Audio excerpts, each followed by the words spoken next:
Welcome to the third episode of the Wood Whisperer video podcast.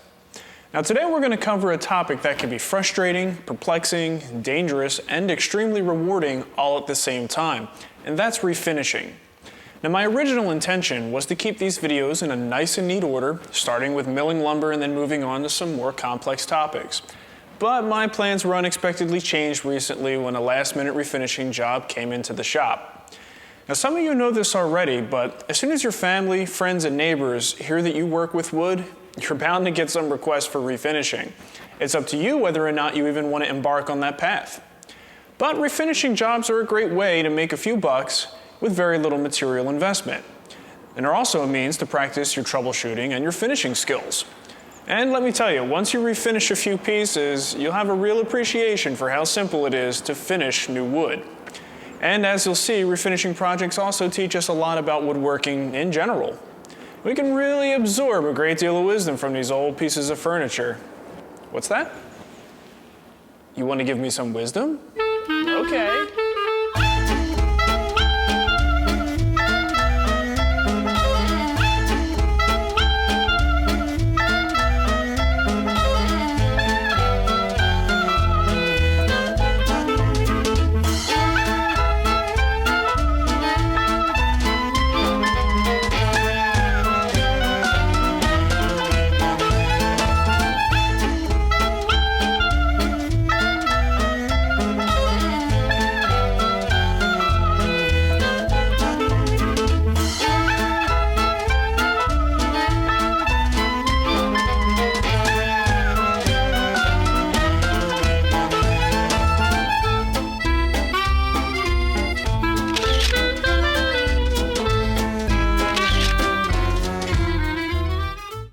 I'm pretty sure I'm an embarrassment to the entire woodworking world. Now, inspecting an old piece of furniture like this gives us a chance to observe how well certain types of joinery hold up to years of use and abuse. I haven't been woodworking long enough to see how my techniques hold up after 30 years, but with a 30-year-old piece of furniture, I can quickly see what joinery truly stands the test of time. And as a result, I'm preventing a smart-ass guy like myself from pointing and laughing at my failures 30 years from now. Now, as I see it, refinishing may not be the most fun way to spend your time, but motivators like money and knowledge are enough for me to take on just about any refinishing job that comes along. So put on your respirators and gloves and let's get ready to point and laugh at someone else's mistakes, because it's refinishing time. Although most of what I do is custom furniture, I occasionally have the opportunity to work on a refinishing project, such as this antique table. Now what I'm going to do today is take you through the various steps of analyzing this table, determining what might be wrong with it, where we can actually increase the stability, and also address issues with the finish, deciding what type of finish this actually is, and even more importantly, sometimes determining if this is a veneer or if it's solid wood, because the two things are going to be very different in how we treat them. One of the first things I like to do when I get a piece like this in the shop is turn it over. I want to see what's on the underside. Usually there are some telltale signs on how the table was made, what type of material it is, how it was stained, and I do see evidence of that here, so let's check out some of these details. Okay, the first thing that I notice when I look at the underside of this table is the fact that there's pretty much mahogany everywhere, and that's a really good sign. In a lot of cases, when the table has a veneer on the top, you look at the underside and you'll see that it doesn't look like the same species of wood. That's a telltale sign that it is a high quality veneer on top, but they used a lower quality veneer, some other species, on the bottom of the table. The fact that I see mahogany here is a really good sign and tells me that we could be a little bit more aggressive with our techniques for removing the finish, because we don't have to worry about burning through a veneer. I also noticed that the leaf mechanism is stored under the table, and we'll show you how that works later, but essentially the two leaves on the sides pull apart and this middle piece folds out and sort of expands to take up that gap.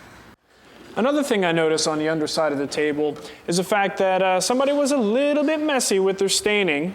If you look over on this side here, along the edge on the right side, you could just tell that the stain was applied by hand as opposed to a manufactured spray process. Another thing I noticed looking at the underside are these really nice turned legs here. The key thing that actually concerns me a little bit is the fact that it's not the same wood species that I see on the top. In fact, I think just looking at the grain patterns that this is probably pine or some similar softwood. Now, generally, it makes sense that they would do this because to make a giant turned leg like this and this large cross brace, to make that out of mahogany would be prohibitively expensive, or would just make it a very, very high-end table. And they have to, sort of pump these things out and make them affordable. So in order to make the mahogany look like pine, they have to throw on a bunch of extra stain. And in fact, I personally don't like that sort of technique, and I like to use the same wood throughout, but I understand the reasoning behind it in this case. But that's going to be one of our challenges as we go through this. When we refinish it, we need to make these legs look similar to the top, and I really don't want to lay on a thick layer of stain to do that. So we'll approach that challenge when we get to it. Now, taking a closer look at the top of the table, I see a few interesting things. First of all, more evidence to this being a nice solid piece of mahogany is the profile on the edge. If this were a veneer, it would be very difficult for them to get a mahogany edge this thick. This would have to be an applied piece of solid material on a base of some sort of sheet good, and there's really no realistic way that they can get this smooth of a grain flow throughout. So that's another good sign.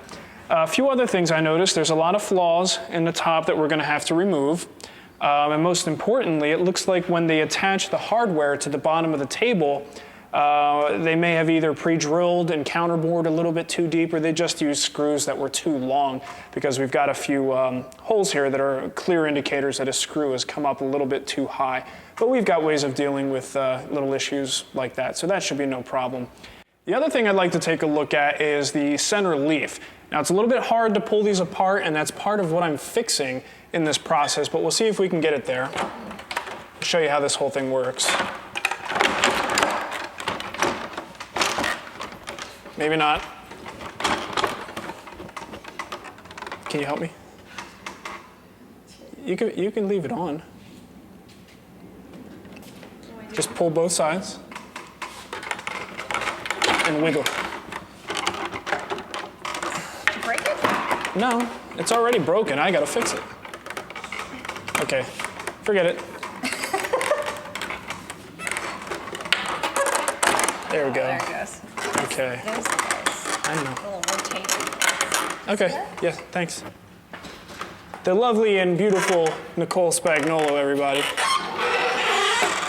I don't know if you can see the details of this shot here. This is pretty cool. I've actually never seen this before, but I don't do a whole lot of refinishing, so that might be why.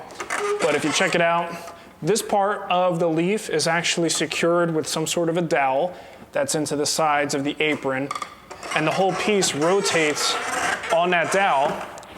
They are hinged in the middle with a pretty unique hinge here, and actually allows this piece to fold out. All along the side, there's dowels here, and along this the left side leaf, so that once everything is down, you should be able to pop everything together like that. And that's pretty good for such an old table to actually to be this level. It's a pretty good condition. One other thing I look for is on the inside edges of a leaf, I try to follow the wood grain down the side and see if it's actually the same material. In this particular case, you can see that the manufacturer really hasn't applied much finish, hardly even any stain on the inside, and that actually works in our favor because now I can very clearly see that this is mahogany straight through. Now, it may seem like I'm putting a lot of emphasis on this top being made out of solid wood, but if you refinish a few pieces of furniture and you've dealt with a veneered top, you'll know exactly what I'm talking about and how easy it is to burn right through that veneer, go into the sublayer of the sheet good that the material is made out of, and the piece is just destroyed. The only choice is to really, if you have some clever way of covering it up, you could do that, or you just re-veneer the top. So really, a solid top is going to help us avoid that altogether and really give this customer a nice, completely refinished, brand new surface. One of the first things I like to do is determine what type of finish is actually on this. Is it a lacquer? Is it a polyurethane? Is it some industrial vinyl, something or other that we're never going to be able to get off? That's going to tell me a lot about the approach I'm going to need to take and how involved I need to get in actually getting this finish off. You could always strip it. Just about anything is going to come off with a stripper, but that stuff's pretty nasty. It's extremely caustic, and I'd really not, rather not use it if I don't have to. So the first thing I'm going to do is wipe the surface down with a little bit of lacquer thinner. Now, just from looking at it, I don't think that this is lacquer. After a while, you get a good idea of the appearance of different finishes, shellac, lacquer, polyurethane, and you could sort of tell. Now, if this were lacquer, the interesting thing about lacquer, it is a solvent-based finish, so no matter how old this lacquer is, if I put lacquer thinner on that surface, I actually will remelt the lacquer, reactivate it, and I should be able to wipe it off. And with enough lacquer thinner, I could wipe down to the bare wood. And in some cases, if it is a lacquer table, I might do that because I'd rather deal with a little bit of lacquer fumes or lacquer thinner fumes than actually deal with the nastiness of a chemical stripper. Now, just confirming what I thought, this stuff isn't budging at all. That indicates pretty much to me, I'm pretty confident that this is a polyurethane surface. Okay, so nothing's really coming off. I'm sort of cleaning the table, and that's about it. I will also mention just a quick safety tip. Obviously, if you're using lacquer thinner or any kind of chemical that has a strong odor like this, you want to wear a respirator. You want to protect your eyes, protect your hands. You may even want to protect your arms, any place you have exposed skin. That was just a short duration, and it's hard for me to talk to you with a respirator on, so I'm going to forego one for now. Okay, now that I know that this is probably a polyurethane surface, the first thing I like to do is see how easy is it going to be to just scrape the material off prior to doing a little bit of sanding, because again, I'd rather use that method than use a chemical. So I have a few different tools here, 2 different types of scrapers, a standard card scraper that's been sharpened so that it actually has a little microscopic metal burr that is a metal hook that effectively will slice the grain as I go through, in this case, just slicing off the finish. And this is a number 80 cabinet scraper made by Stanley. It's a pretty classic tool, but essentially does the same thing. This is can be a little bit more aggressive, at least the way that I've got mine tuned up. So we'll use these and see how easy this finish is going to be to scrape off.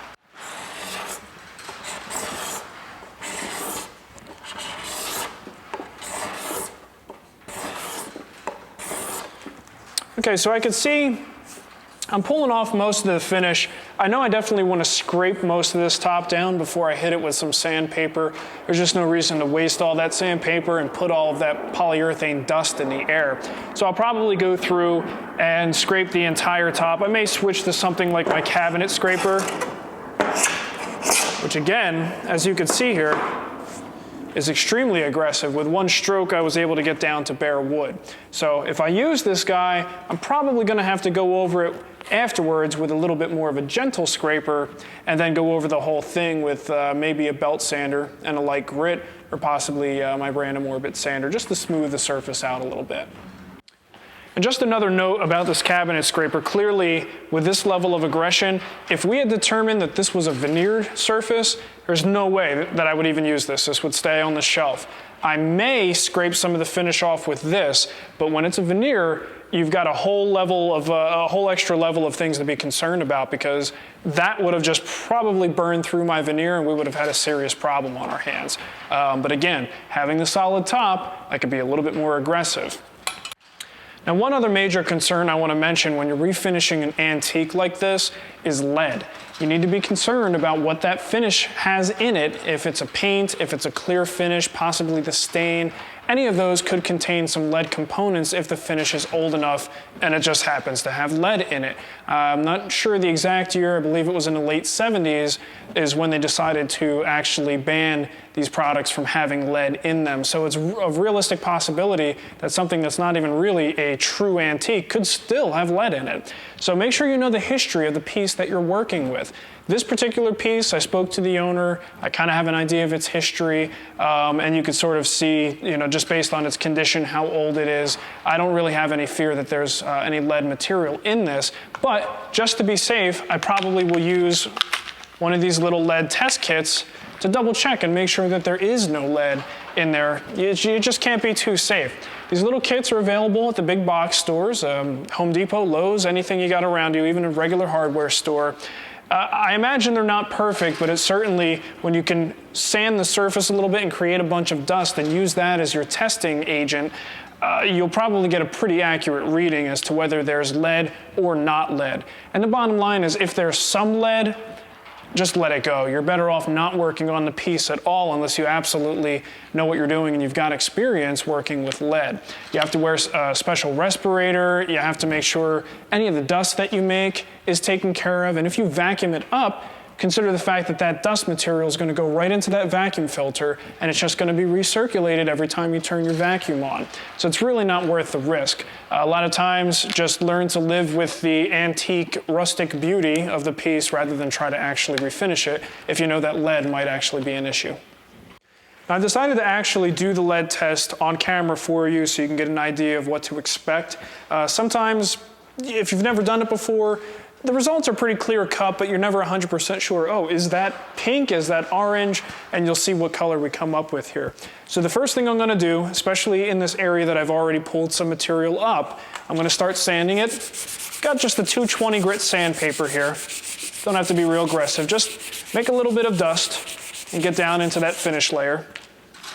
According to the instructions, you have an area in the front to crush, and there's actually a glass vial in there, but the cardboard's thick enough that it's not gonna hurt you.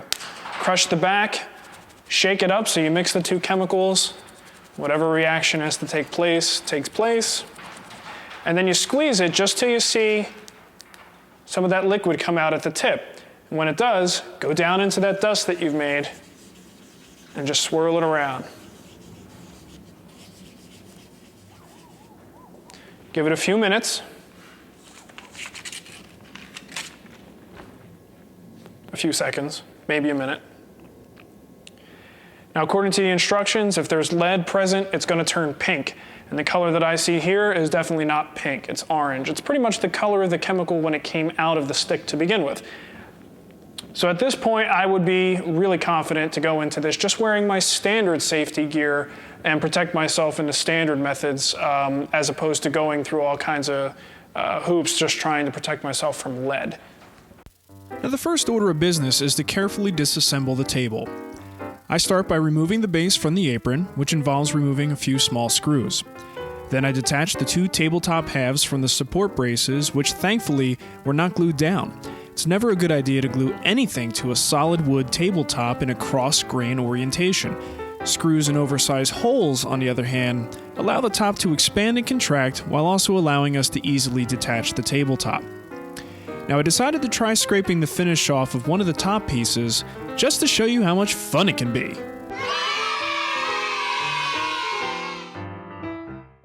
Now, my tool of choice for this is a number 80 cabinet scraper. You could also use a standard card scraper or even a belt sander. And with a little bit of patience, a whole lot of elbow grease, and a tiny pinch of magic, the finish will be off in no time. No time at all. Sometimes you gotta get creative. Come on, buddy, you can do it. Come on. Come on, you're the Rachel Ray of woodworking. Get it done. Go, man, go. Oh. Well, I certainly do admire anybody who would scrape that entire tabletop by hand. Fortunately, I've got some high-tech tools that will save me a lot of time and certainly save my back. We're just going to use the drum sander to buzz this entire top down, get it down to bare wood with maybe 2 or 3 passes. All the waste goes right into the dust collection bin, and it's really going to save us a bunch of time. So let's head on over there.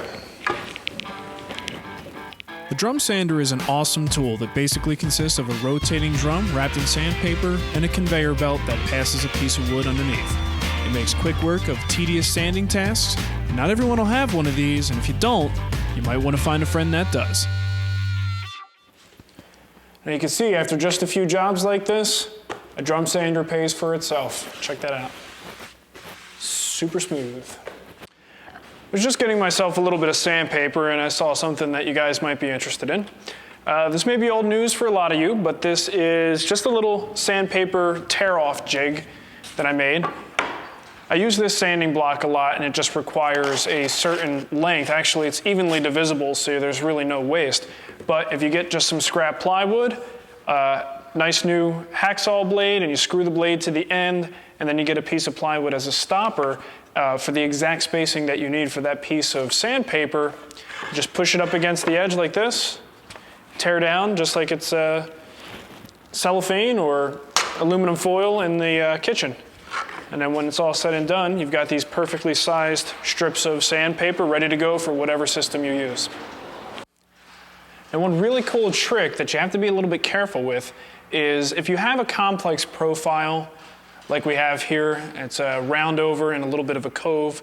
You know, I'm sure they used a single bit to create this, and I don't happen to have this bit on hand, but I do want to clean up most of this extra, material here. And since this is end grain, this is going to be really stubborn and pretty difficult to get the extra stain and the poly out of those deep corners. So one quick way to do it, and again, I have to stress you should be very careful, especially if you're working on an antique and something with history. You don't want to destroy this piece and you really don't want to change anything. You just want to sort of lightly touch it. So the idea here is to take any router bit that you have in your collection that might just graze the surface. You don't have to do the entire thing in one shot, but maybe, for instance, in this case, I've got a roundover bit here, and the roundover has a bearing on it. That bearing is going to ride against the surface, and as it goes, it's going to reestablish this curve here. In fact, it's really not going to change it much at all. It's just going to take off enough material so that it cleans it up for me. It makes it a lot easier and a lot less sanding for me to do. Let's give it a shot and see how it turns out.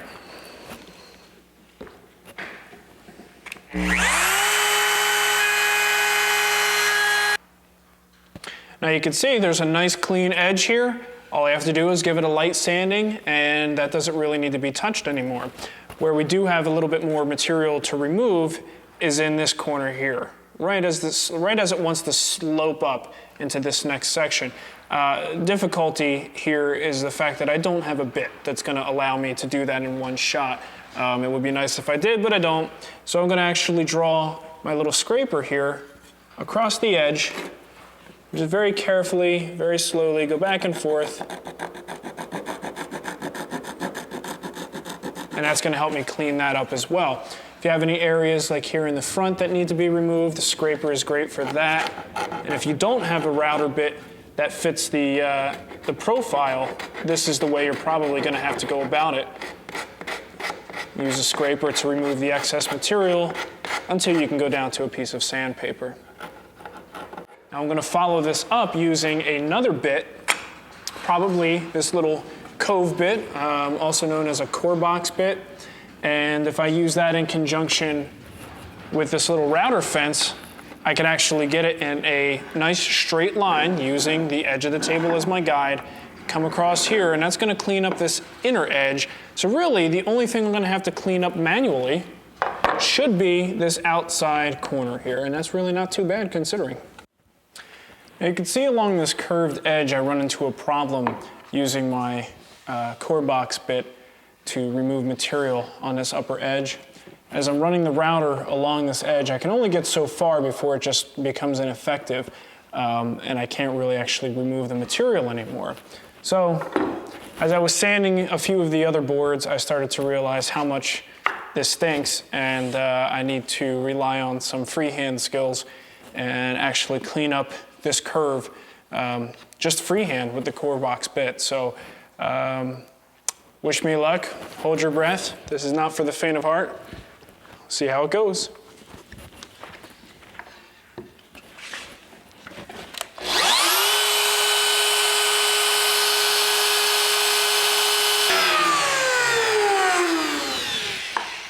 So that is much better. Got a little bit more here that I'll get, but you get the idea. If you're confident enough with your freehand skills, you can get away with something like that. If you're not confident, I'd recommend practicing some inlays for a little while.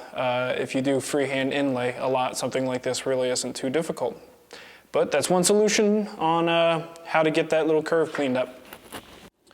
Okay, something I wanted to show you guys is some of the difficulty I ran into while pulling apart the base. Whenever you're attacking something like this, you got to look for numerous things. Not only the original joinery, trying to figure out how it was actually put together, but to also look at some of the homeowner intervention and see, at some point if this was loose, somebody probably just drove a screw through or added a little bit of extra glue, hoping that would tighten everything up. And that is in fact what I found. Not only was there extra glue around the joint, but I found a few screws that were driven up at an angle to kind of give it a little bit more support. I pulled all of those out, and now I'm back to the original joinery that was done when it was made. So I have a little screw cap down here, and there was a standard screw inside that hole. Inside this larger cap, I actually thought that this was a interesting dowel or something that went all the way through the piece. Turns out it actually is just a very meaty handmade screw cap, and inside of that was a lag bolt, and that's actually holding this support piece on. The problem that I had with this was as I was sort of trying to loosen the joint, I actually split this piece. I just want to show you this because this is something that can very easily happen, and it happens in the refinishing industry all the time. It's just a product of banging parts, apart and knocking joints apart. But one of the key things in woodworking is not necessarily just how good of a woodworker you are, it's how well you hide your mistakes. Now, I've already spent about, maybe 20 minutes sanding this leg, and I've got 2 of these to do, so I need to come up with something that's a little bit faster than just sitting there by hand and trying to clean it up.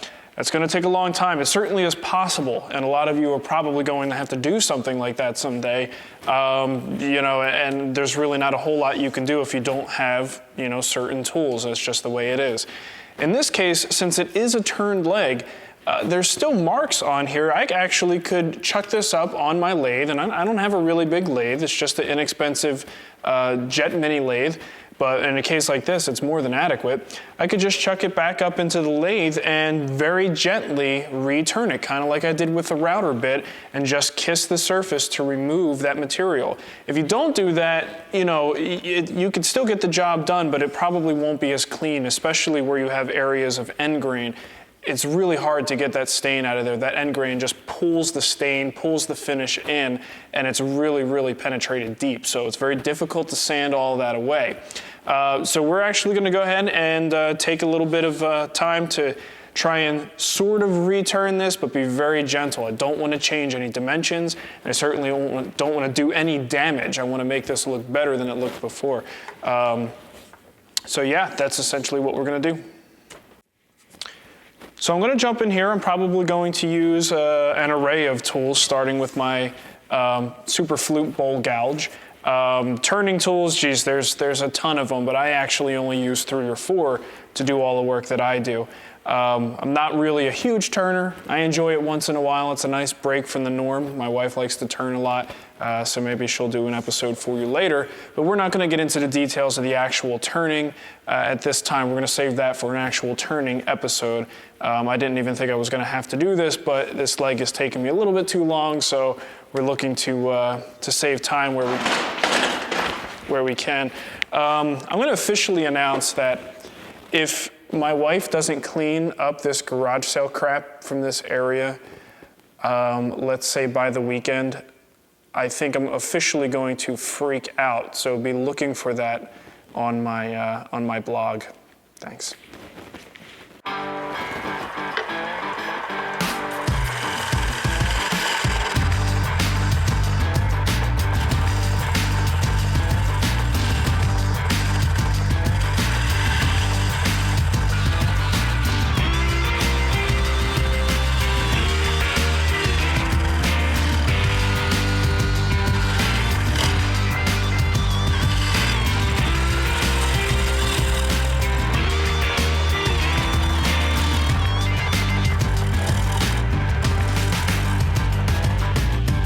So now after about 5 minutes of turning and 5 minutes of sanding, we've pretty much got a piece that's ready for the next step. Maybe a little bit of cleaning up to do here and there, but it looks pretty good. Got another time-saving and finger-saving tip here for you. I don't know if I've shown these before, but these are just little profile sanding molds, essentially. They're made out of rubber. They only cost a few bucks for a pack, and there's maybe 4 or 5 different sizes, and you have both concave and convex curved shaped units here. And essentially, you just wrap them in sandpaper, and then you could pretty much conform to any profile you happen to need to sand. You've also got these skinny, pointy ends here, which are great for getting into these really tight curves like this. So I'll be using these to get through the rest of this project. All of the pieces that are left actually have a nice little spot that these are perfect for. But for just a few bucks, it's a really good investment to save your fingers. After a full day of using sandpaper like this, you'd be amazed at how sore your fingers are going to get. So spend the money. It's worth it. Now that I've done the bulk of the polyurethane and stain removal, it's time to do a final sanding, probably up to 180 grit. But before I even do that, I'm looking around and my shop is quite a mess. I'm sure you guys have confronted this numerous times. You get to this point in a project and everything is all over the place. So a wise man once told me that if every time you come into your shop, you take just 10 things, pick any 10 things and put them away, you'll notice a huge difference in the cleanliness of your shop, and then also, of course, that makes the shop a little bit safer to work in. So, well, first let me pan around. My wife's not here to move the camera, so bear with me. If it bothers you, tune into another channel. Okay, it's pretty messy. So I'm gonna put 10 things away, and we're gonna see if this actually works. Wow, who'd have thought? Putting stuff away actually makes it cleaner. Awesome. I'm at the point now that everything has been rough sanded. Most of the material, the polyurethane and the stain, has been removed. You can see it's in pretty good shape at this point. What I need to do now is do the final finish sanding, the last step prior to adding a finish, a stain, whatever the plan is for this piece. For most of these odd-shaped parts, I'm probably just going to do it by hand. I'm going to go from where I'm at now to a 180 grit and probably just use some hand sanding tools and like this little block sander here. For the larger surfaces, like the tabletop, we've got 4 or 5 different tabletop pieces. They're all nice and flat. So really a tool for that, the best suited tool for that is something like a random orbit sander. It's like this guy here. Now this differs from your standard quarter sheet sander and a belt sander, some of the more traditional sanders, in the fact that it actually sands in a random orbit, hence the name. Basically what that means to the woodworker is since it's going in not only in a circle, but it's shaking and vibrating within that, so it's creating a random scratch pattern. And the interesting thing about the eye, the human eye, will only see consistent straight line patterns. If it's all little squiggly lines, your eye just doesn't pick it up. So you go to a nice fine grit, 180 grit, your eye isn't going to actually see that if you use a random orbit sander. It's just little squiggly lines all over the place. So kind of a very cool tool. If you are really getting a lot of dust in your shop, and if you're going to use a tool like this, you probably are, you want to make sure you get some sort of dust collection built in right at the tool. It's always a good idea to wear your dust mask or some sort of respirator, but if you can collect the dust straight out of the tool, you're going to stop it from getting in the air in the first place. That's definitely an awesome way to go. What I've done is I just use the dust collection port that's built right into the tool. I get a little coupler here. Actually, I think I got this one from Home Depot. Connects right into the end of my shop vac. Now, shop vac's not the perfect tool for dust collection. I've probably gone through 3 of them just because I almost solely use it for this purpose. It's so much fine dust that I don't think a shop vac is really intended to pull in that much super fine dust. Even with a high-grade HEPA filter that I have on it, it still doesn't seem to last as long as it should. So the first thing I'm going to do is I'm going to hit it with a 120 grit paper.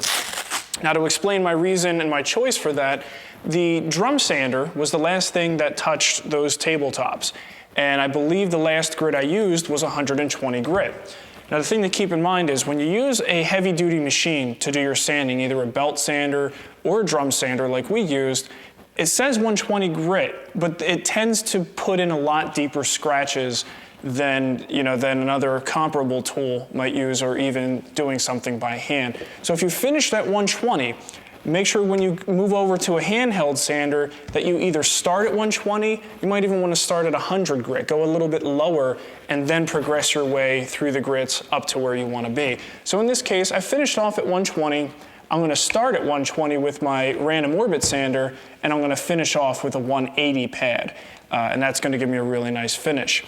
One other note about random orbit sanders is what makes this different than a regular quarter sheet sander, a regular orbiting sander. Essentially, it's the action of the pad here. Not only does it spin in a circle, but it also does an orbiting, vibrating action, which really, essentially all it does is it fools the eye. It's such a random scratch pattern that the eye doesn't even see it as a pattern, and therefore to our eye, it's an invisible scratch essentially. So it's a very effective tool if you're working with large flat areas. You could certainly use it on the front of these legs here. Any flat surface like that, these tools are just awesome for. I use this on every single project that I do. I've just finished sanding the entire project, all of the tabletop pieces, with a random orbit sander to 180 grit. Now, things are feeling nice and smooth here. It seems like we're ready to go with our top coat and our clear finish, but there is a problem. We have to keep in mind the grain structure of this wood. In this case, we're working with mahogany. Now, mahogany, as well as walnut and oak, are open-pored woods. And we have to think ahead about what that's going to look like if we put a high gloss top coat on, or are we putting a matte finish on it. You have to think of these things ahead of time and sort of know what's going to look right and what's going to look a little bit off.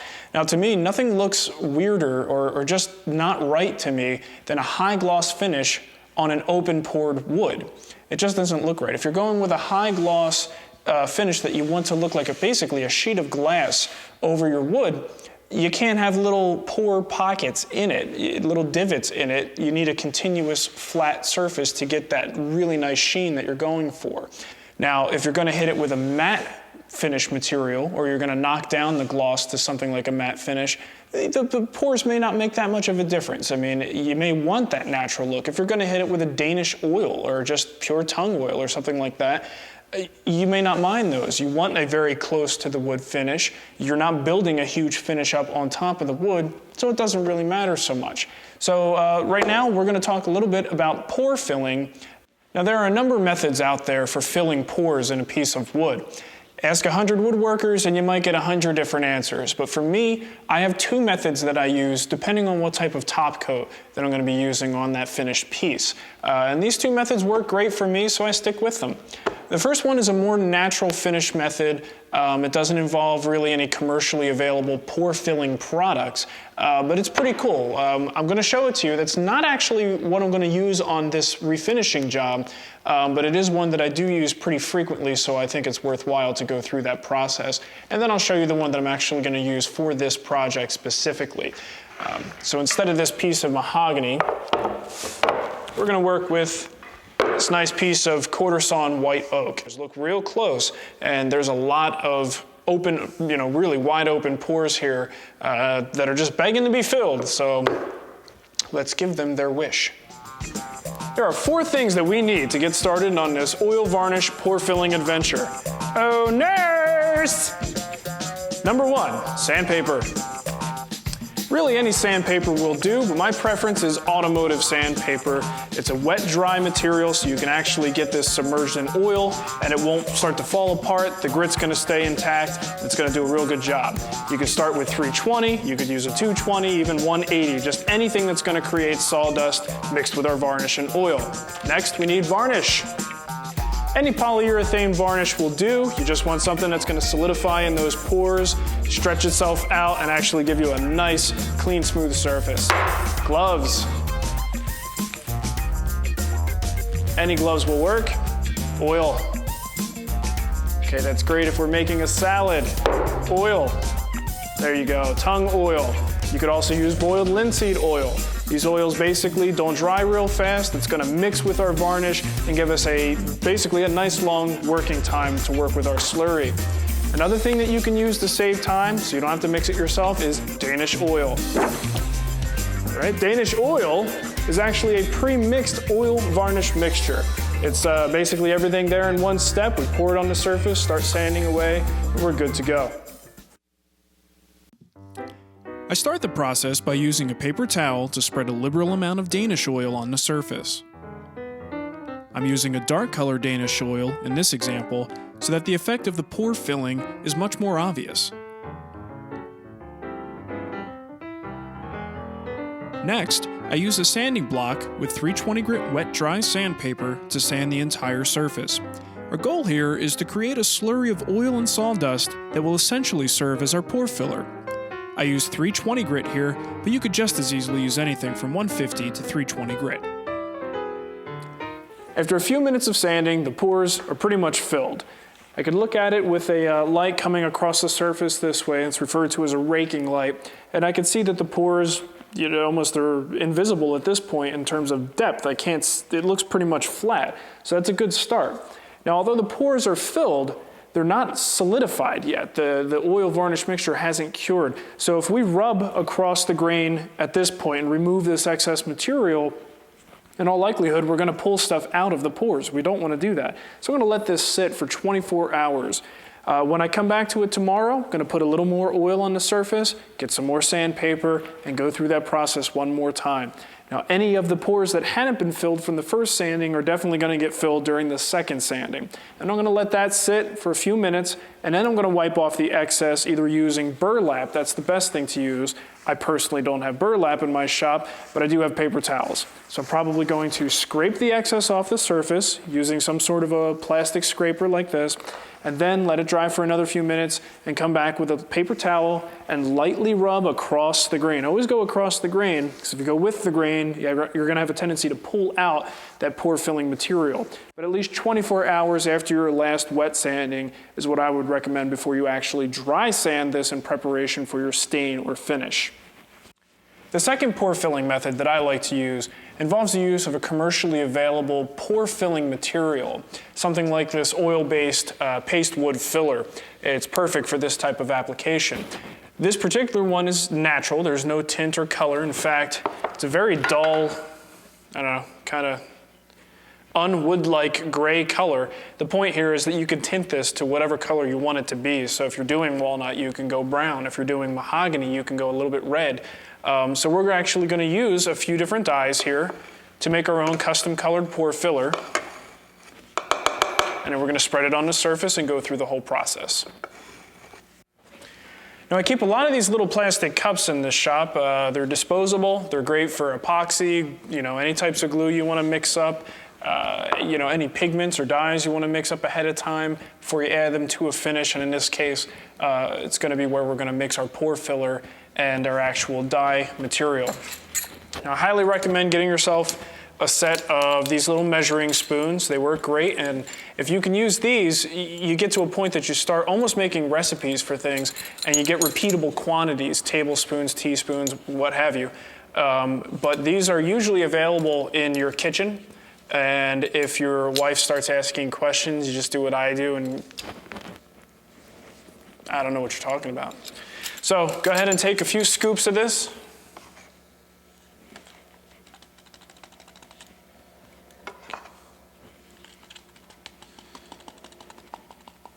Okay, I'm only going to make enough for the one panel here. I'm going to do the rest of the panels later. Put that on the side. And I'm going to, let's see, I have a dark mission brown trans tint dye and a reddish brown.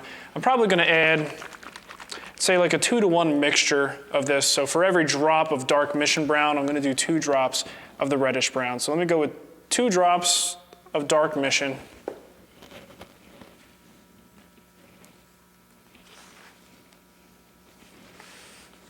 Four drops of the reddish brown. Give that a little bit of a mixy mix. Okay, so now we have a much more pleasant brown color with a little bit of a hint of red. So I mean, by the time this dries, it gets a little chalky looking, but once you put a finish over top of it again, it'll bring out that color. So we do want to get to a color that's going to blend nicely with this surface. Now it's a real good idea to work on a small section at a time. This particular leaf is just about the right size. If you were doing a larger piece, I probably would recommend doing a section about this size, going through the whole process, and then moving down the line. So the idea is basically strip some on the surface, and I use this little plastic spreader. Try and get anything I can for free when I can get it for free. This particular spreader came with the lettering on my truck for my business. The sign company gives these out whenever you buy the letters, so I figured what the heck, it's perfect. Another thing you can use, a very popular thing to use, is actually old credit cards. If you don't mind keeping one around. Well, in fact, the best thing to do is use the fake ones that you get in the mail, and use those to spread glue, spread finishes, whatever you need. So my final strokes here are going to be across the grain, like so. If you go with the grain, you have a tendency to actually pull the material back out of the pores. Giving it about 3 minutes. The range is 3 to 5 minutes, and when you live in Arizona, if they give you a range, always take the lower end of the range. Everything dries faster here. So what I'm going to start doing is actually going across the grain, pulling off this extra pore filler here. And in fact, it's not a bad idea to get your cup over there and take some of that extra stuff, because you could reuse it for the next panel. Okay, this not only removes the excess, but it does a real good job of packing the pore filler down into the pores. Now at this point in the game, you could leave it as is, let it sit 24 hours, and be ready to go tomorrow. Now the problem with that is that we still have a good amount of residue on the surface. The scraper got most of it off, but anything that's left on here, we're gonna have to sand through tomorrow. The idea is not to cover the entire surface, it's just to get material in the pores. So when we sand tomorrow, we wanna sand down to bare wood on the areas that are adjacent to the pores. After letting the pore filler dry overnight, I begin by sanding the surface with 120 grit paper. Notice how chalky and dusty the pore filler is. The dust is a lot like the dust from drywall mud. This is not something you want to breathe, so be sure to take the proper precautions, such as dust collection and a respirator. After removing the bulk of the pore filler, I switch to 180 grit, and then sand until I reach bare wood. All right. Now that the surface is sanded nice and smooth, we've got most of that filler off of there, just blow off the extra dust. And this guy is ready for our finish. Now that all the pore filling is done, all the sanding is done, these pieces are ready for the finish. What I'm going to use is a pre-catalyzed lacquer. That's what I've got in here. I've actually added some lacquer thinner in there as well, just to dilute it, make it a little bit easier to spray. And the first thing I like to do, here's my little spray cup. I actually like to filter the finish, because there could be little bits of sediment, pieces of the flattening agent, or even just dirt inside of the can that we really don't want that in our finish. So it's a good idea to strain it.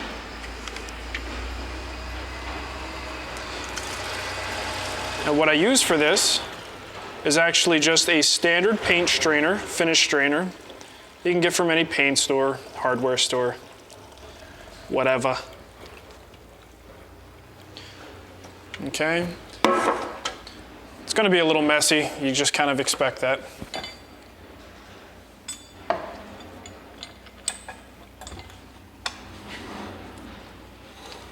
Okay, put the cap back on, get ready to spray. And now that the part that had potential splashing is over with, I'm going to put on my safety lenses. I start by spraying lengthwise with the gun about 6 inches from the surface. In order to get a smooth and consistent finish, it's very important to keep your arm locked so the angle of the gun never changes. It's also important to start spraying before you actually touch the piece, and continue spraying at the end of each pass. If you start and stop while positioned over the piece, you'll most likely end up with heavy and light areas. During each successive pass, I try to overlap the previous pass by about half.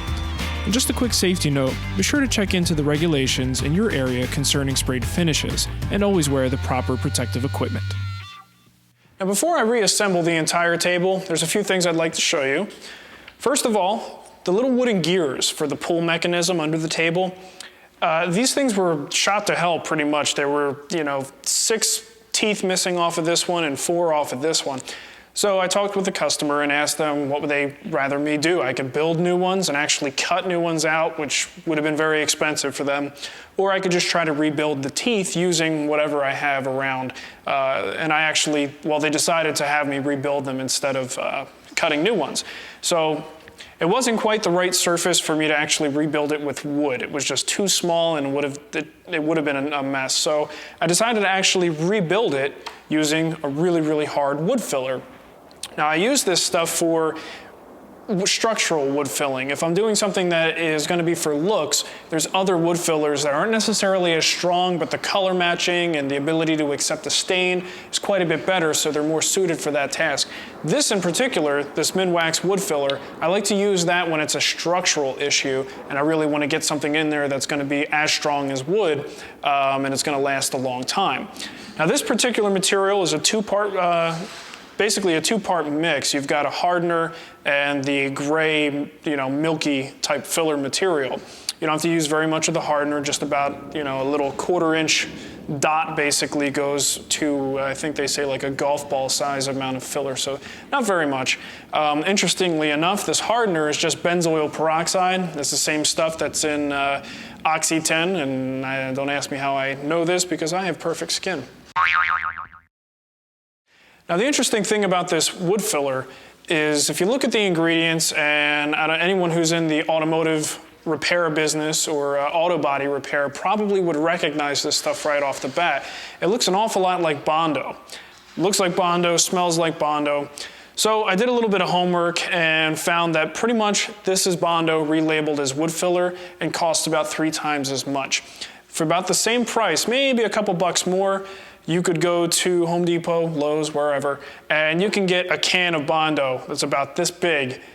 Who knows how long it's going to take you to use it, but the bottom line is it's a heck of a lot cheaper. So find some friends, buy the big can, split it up, let everybody take some, and it's definitely a better investment than this little can for 15 bucks.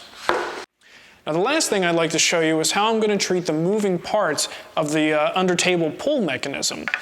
As these pull apart, they rub against each other and you're going to have friction there. So it's our goal to reduce that friction as much as possible, so when someone pulls the table, it's just an effortless task. So usually what I do is I will coat the sides of this, any part that's going to touch. Coat that with, I'd say maybe a 2-pound or a 1-pound cut of shellac. It's a nice brittle finish, especially if you're doing a drawer, like a drawer slide or something on the interior of a case or a box. You don't really want anything that's going to retain any odors, and oil finishes tend to retain those odors for a long time. So something like shellac, once it's cured, doesn't smell like anything. So once the shellac is dry, then I'll sand it lightly with a 320 grit sandpaper or maybe some 4/0 steel wool, and I'll hit it with a little bit of paste wax. Once you do that, it's going to be silky smooth, and those pieces are going to slide up and back and forth against each other. It's going to be awesome. Well, it looks like this table has turned out really nice. I think the customer is going to be pretty happy with the result. After the finish cured, I was able to glue everything back together using a structural epoxy. In this case, in refinishing projects, I generally recommend structural epoxy over a 5-minute epoxy or even something like just regular wood glue. When you're dealing with these old joints, sometimes there's dried finish, maybe a little bit of dried glue, things that can actually inhibit the bonding power of standard wood glue. So I definitely recommend going with epoxy. But just a note about the color matching, I really didn't have to do a whole lot. Now, pine and mahogany are never really going to go great together. The grain patterns are just too different. But once I put a new coat of lacquer on it, the actual background colors are pretty darn close and were good enough that I wasn't going to mess with it. Sometimes you start down that road of changing the color and it just turns into a nightmare. So I checked with the customers. They were very happy with this result and they wanted this sort of rustic look that the base has, and they think the tabletop just looks perfect. So customers are going to be real happy with this one. Well, I hope you've enjoyed our refinishing episode. Remember to stay subscribed and check out our website at www.thewoodwhisperer.com. Now, if you have any questions or comments, please feel free to email us at thewoodwhisperer@gmail.com. Now, just go build something. Or maybe you could settle for just refinishing something.